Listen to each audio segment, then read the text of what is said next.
Mona Lisa 523 साल बाद भी ये पेंटिंग आज भी दुनिया की सबसे नायाब पेंटिंग है। आखिर क्या है इसमें ऐसा जो इसे बेजोड़ बनाती है?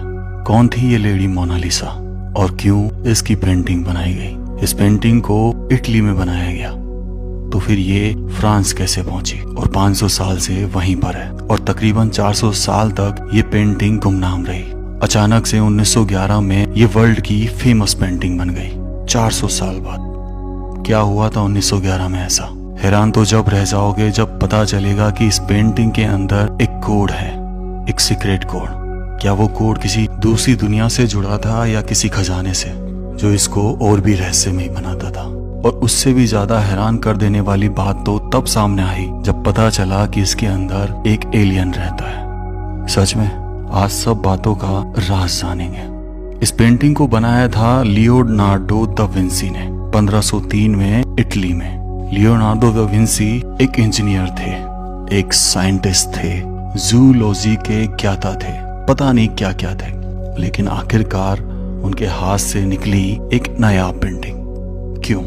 और इस पेंटिंग को बनाने में 16 साल लग गए। फिर भी ये पेंटिंग अधूरी रह गई। अधूरी रहने के बाद भी दुनिया की महान पेंटिंग है। तो चलिए जानते हैं मोनालिसा कौन थी। मोनालिसा के बारे में बहुत सारी थ्योरी हैं, लेकिन पहली बार बताया था 1550 में जॉर्जियो वसारी ने, जिन्होंने लियोनार्डो दा विंसी की आत्मकथा लिखी। इनके अनुसार ये लेडी जो इस तस्वीर में है उसका असली नाम लीजा गेरार्डिनी है, जिनकी शादी हुई थी सिल्क ट्रेडर के साथ जिनका नाम फ्रांसेस्को डेल जियोकोंडो था, और इन्हीं ने अपनी वाइफ की पेंटिंग बनवाई थी लियोनार्डो दा विंसी से। यहीं से इनका असली नाम पता चला, जो शादी के बाद लीजा गेरार्डिनी से हो गया था लीजा जियोकोंडो। जियोकोंडो का मतलब होता है हंसमुख, और इनकी पेंटिंग में इनकी मुस्कुराहट ही आज तक रहस्यमय बनी हुई है, जिसके लिए पेंटिंग आज भी जानी जाती है। कभी तो ये आपको हंसती हुई नजर आएंगी और कभी उदास।